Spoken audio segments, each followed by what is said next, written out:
Liikluses moodustavad tee, auto ja inimene ühe terviku, aga õnnetused on alati seotud inimfaktoriga. Liiklemine halbades tingimustes ei ole loterii, kus autojuht ja reisijad peavad hinge kinni pidades ootama, kas nad jõuavad elusana sihtpunkti või mitte.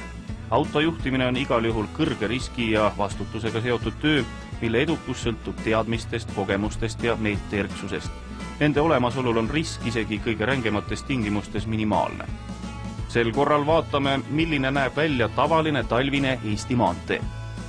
Edukaks liiklemiseks on tarvis tehniliselt korras autot. Head rehvid ja efektiivsed amortisaatorid tagavad juhitavuse. Talvel on tähtis ka salongi küttesüsteemi laitmatu toimimine. Halva nähtavuse korral muutub ülioluliseks tulede ja kojameeste seisukord. Esilaternate puhastamine isegi siis, kui nad ei tundu silma järgi lootusetult mustad, võib üllatavalt palju valgust juurde anda. Korralikud naastrehvid võivad tekitada tunde, et auto on saavutanud sama hea pidamise kui suvel. Tegelikult ei ole see kunagi võimalik. Kui sõita lumisel teel, kulub kiiruselt 80 km tunnis auto peatamiseks umbes 90 meetrit ehk 7 sekundit. Libedus võimendab juhtimisvigu. Piki vahe teiste autodega peab olema tunduvalt suurem kui kuival teel. Nõrga haardumise korral tekitab probleeme piduriklotside ebaühtlasest kulumisest tingitud ratast erinev pidurdusjõud, mis võib iseenesest tõmmata auto teele risti.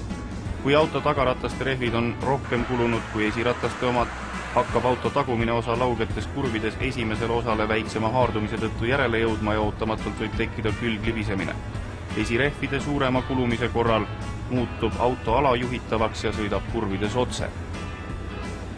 Vaat nüüd 2 pärisuunalist rada on see Tallinna lähedal ja ma olen väga palju tähele pannud, et autojuhid proovivad hakata siit mööda minema ja siis sõidavad selle lumise sõiduraja peale ega julge enam hoida kiirust, mis seda möödasõitu võimaldaks, siis jäädakse niimoodi, nagu mina praegu jäin niimoodi kõrvuti sõitma. Nüüd hea küll, mööda saab veel, aga siis ei julge enam tagasi keerata. Kui juht alustab möödasõitu libedal teel, peab ta olema veendunud, et kiiruste vahe eespool sõitva autoga on piisav. Piki vahe annab juhile võimaluse olukorda ennustada ja jätab küllalt ruumid tegutsemiseks ning vajadusel ka möödasõidu edasilükkamiseks ja hoovõttu varu kiiruse kogumiseks, et võimaluse tekkides kohe ohutult mööda sõita. Ümberreastumisel ei tohi liiga kauaks jääda 2 sõidurea vahele, sest just sinna on kogunenud lumi ja lobjakas. Kui auto on sattunud külglibisemisse, ei tohi mingil juhul pidurdada. Rool tuleb pöörata soovitavasse sõidusuunda niipea, kui libisemine hakkab vähenema. Kui libisemine kontrolli alt täielikult väljub, tuleb lahutada sidur ja rooli abil juhtida vaba jooksul liikuv auto vajalikku suunda. Külglibisemine ei ole liiklussituatsiooni lõpp, vaid selle algus, kus autojuhil on kohustus lõpuni tegutseda.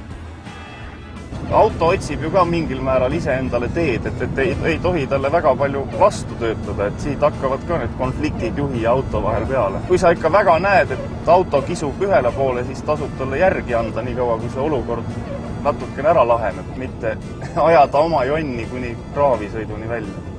Maanteel tuleks aidata neid, kes on möödasõiduga hätta jäänud ega jõua manöövrit lõpuni viia. Kui 2 autot sõidavad ühel joonel ja üks neist vastassuuna vööndis, peaks pärisuuna vööndis sõitja vastavalt olukorrale kas suurendama või vähendama kiirust, et lahendada liiklusohtlik olukord ja päästa teine auto kiiresti kas enda ette või taha õigesse sõiduritta. Tuleb välja, et kõige rohkem õnnetusi juhtub nende sirgete peal, kus siis inimesed, kes enne neid kurve on ära tüdinenud kellegi taga sõitmast, hakkavad iga hinna eest mööda minema ja põrkavad siis seal lõpuks kokku.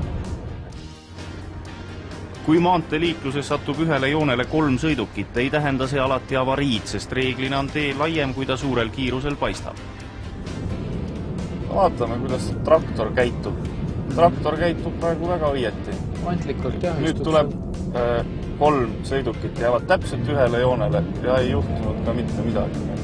Ma arvan, et ei tekitanud meist keegi siin ka väga liiklusohtlik olukorda.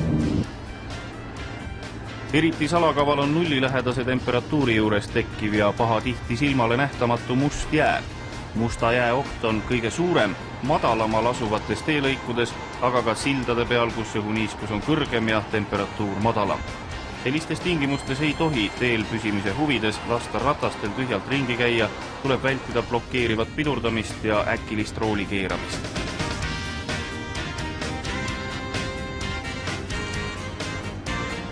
Siin on näha, et tegelikult tee peal on must jää ja selle piduri järgi saab ka täpselt ära tunnetada, et milline selle jää haakimine enam-vähem on.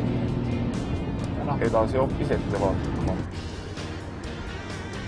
Kurvi läbimiseks sobilik kiirus peab olema saavutatud kurvile eelneval sirgel.